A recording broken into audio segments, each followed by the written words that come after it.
Dr. Dasat Latif, SSOS, Sarjana Sosial, SAG, Sarjana Agama, MSI, Master Science, PhD, Philosophy of Doctor. Lihat saya jelaskan dulu. DR, D besar, R besar, itu doktor. Kalau D kecil, R kecil, dokter. Doktor itu S3. S3 tapi dalam negeri. SSOS, Sarjana Sosial, Ilmu Komunikasi. SAG, Sarjana Agama, Syariah Hukum Islam.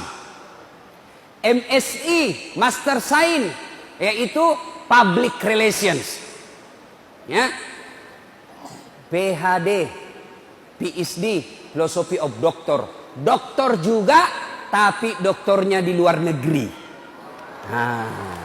Jadi kalau lihat ada orang doktor depan, berarti doktornya dalam negeri. Kalau lihat di belakang PhD, berarti doktornya luar negeri. Alhamdulillah Dasat Latif, doktornya ada dalam negeri, ada juga luar negeri. Alhamdulillah. Padahal dulu saya waktu di kampung 16 tahun saya menderita di Makassar. 16 tahun menderita di Makassar. Sekolah dulu SD di kampung, pergi sekolah jual gula-gula tarik. Tahu gula-gula tarik? Itu yang gula merah baru dikasih begini-begini. Baru dimakan. Ada midakinya di situ. Es lilin di kanan, jalan kotek di kiri.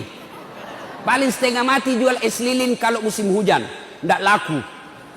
Ayo, saya pernah pulang sekolah, masih SD.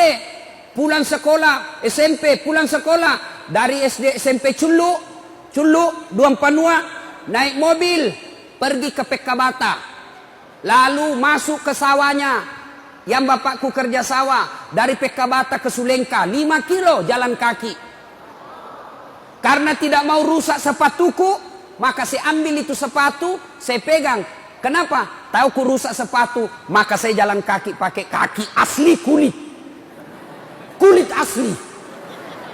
Coba saya simpan di sini sepatuku. Kenapa? Karena kalau saya pakai jalan kaki cepat rusak sepatu, maka saya bisa jadi tidak pakai sepatu pergi sekolah.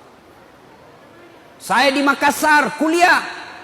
Masya Allah, kuliah sambil jadi loper koran. Selesai sholat subuh, saya ambil sepeda BMX ku. Saya bawa pergi itu korannya Harian Fajar. Yang paling setengah mati kalau yang punya koran dibawakan ada anjingnya, nah buruki. Pakai sepeda BMX, nah curi lagi orang sepedaku. Sampai sekarang saya belum dapat siapa itu yang curi, kurang ngajar. Ayo, saya pernah rasakan naik mobil Sinar Wahyu atau Pipos atau Cahaya Solo dari Desa Bungi.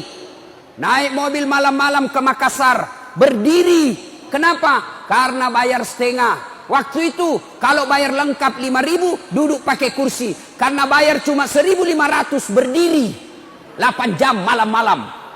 Paling setengah mati kalau ngantuk. Jangan kau ketawa. Menderita. Saya sekolah kuliah lagi. Bayangkan waktu itu dek, 2 tempatku kuliah. Saya kuliah di IAIN, saya juga kuliah di Unhas. 2. Saya tidak pernah putus asa. Saya sekolah kuliah, saya ingat sekali.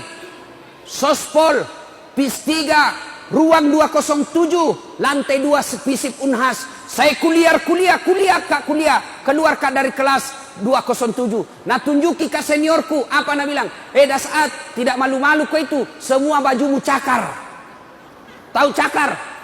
Yang banyak di Pasar Senggol di Parepare. Sampai sekarang masih langganan di Todopuli. Kalau ada baru, nak bilang Ustaz, ada buka baru. Datang lagi. Nah bilang ke temanku, cakar bajumu. Saya tidak marah, saya tidak dendam. Saya hanya berdoa, ya Allah, mudah-mudahan saya bisa kaya, saya bisa bantu ini orang. Saya pernah menjadi pekerja cleaning service Kasih bersih-bersih toilet di travel paling hebat di Makassar waktu itu Mapanyuki. 4 toilet saya harus bersihkan 1 hari. Saya bilang sama koordinatornya, tidak usah gaji saya.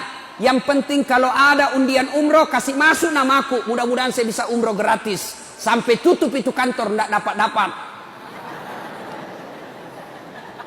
Saya pernah menjadi pegawai catering.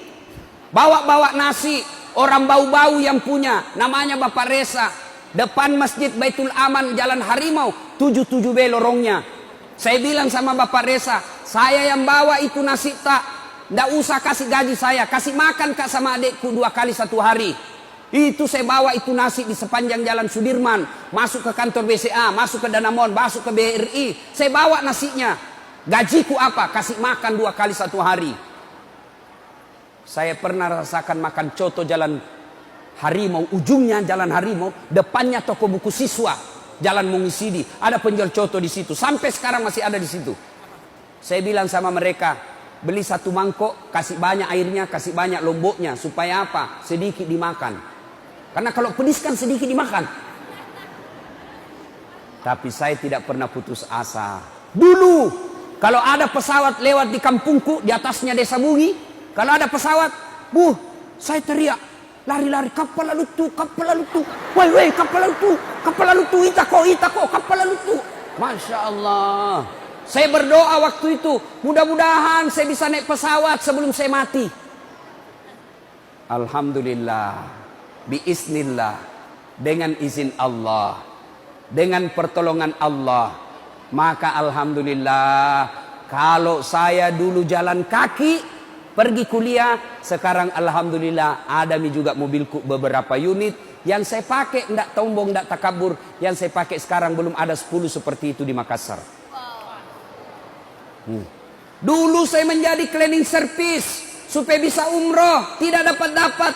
Alhamdulillah dengan izin Allah ada Tommy terepelku sekarang bisa umroh kapan saja saya mau. Itu temanku yang hina karena bilang ke bajunya cakar. Alhamdulillah sudah 7 tahun setiap Ramadan saya kasih zakat. Coba. Alhamdulillah. Dulu saya bilang bisa aja itu naik pesawat. Alhamdulillah sekarang bosan saya naik pesawat. Kalau kamu dijemput barangkali temanmu dijemput motor, saya pesawat pribadi jemput kak. Pesawat pribadi. Kau tahu pesawat pribadi? Jet. Tak 4 isinya di atas, duduk-duduk seperti presiden. Wah. Ayo. Apa rahasianya Ustaz? Nah ini berbagi resep. 1. Utlubul ilmi. Belajar kode. Belajar. Ayo. Siapa yang tahu ayat pertama turun? Hadiah. Cepat. Saya kasih kau lagi hadiah. Ayo. Siapa yang tahu? Kamu. Songkom cepat kau. Makanya jangan kau jauh-jauh duduk. Jauh rezekimu. Sini. Siapa namamu Becok? Ismail. Kau tahu gitu Ismail? Tahu. Siapa? Anaknya Nabi Ibrahim. Tahu. Mudah-mudahan kau punya sifat seperti Ibrahim. Apa sifatnya Ismail? Waktu Ismail alaihissalam mau dipotong, karena bilang bapaknya Ibrahim, Mail, nasuruh ke ini Tuhan potong kau. Menurutmu bagaimana? Kira-kira apa jawabanmu? Kalau Nabi bilang bapakmu, Mail disuruh kau potong kau, apa jawabanmu? Paling jawabannya anak-anak milenial, apa Nabi bilang? Kenapa saya pak? Nenekku mau. Coba. Tapi Ismail, apa jawabannya? Dia bukan pintar, tapi dia soleh. Apa jawabannya? Pak, kalau ini perintah Allah, laksanakan. Jangan ragu, insya Allah saya anak sabar. Ismail. Jangan kau kajili-jili. Ismail, ayat pertama turun apa? Mana sapu tanganku? Ayat yang pertama turunnya itu Iqra. Surah apa? Surah Al-Alaq. Cocok nih? Surah Al-Alaq. Ayat pertama. Sampai 5. Kau tahu apa maknanya itu Iqra? Perintah apa? Perintah untuk menuntut ilmu. Masya Allah. Karena jawabannya lengkap, maka hadiahmu 2 lembar. Bukan perintah haji, bukan perintah sholat, bukan perintah syahadat, bukan perintah puasa, tapi ayat pertama turun perintah tentang belajar. Iqra, baca dengan catatan bismi rabbikal ladzi khalaq. Baca dengan nama Tuhanmu. Belajarlah kalian ilmu pertanian, jadi sarjana pertanian, tapi tujuannya membela agama Allah. Belajar kau ilmu tata bintang, menjadi astronot, tapi atas nama Tuhanmu. Belajar kau tentang pertahanan negara, jadi kau tentara, tapi atas nama Tuhanmu. Belajar kau tentang anatomi manusia, jadi dokter, tapi atas nama Tuhanmu. Maka belajar, belajar, belajar.